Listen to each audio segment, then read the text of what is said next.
இந்தம்மா இந்த காதல் கவிதை பாடல் பாடுதே.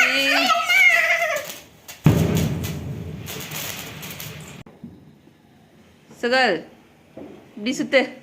இங்க அத்தைய பாரு, அத்தைய பாரு. தீபாவளி நல்வாழ்த்துக்கள் செல்லங்களுக்கு. ஐயோ சரி, நீ ஒரு பாட்டு பாடு. சரி ஒரு பாட்டு பாடு.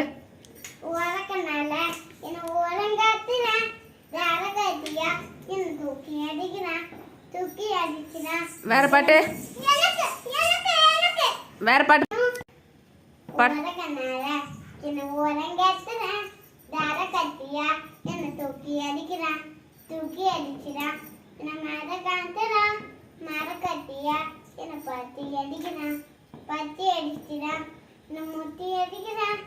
முத்தி அடிச்சுது காத்தி பார்க்க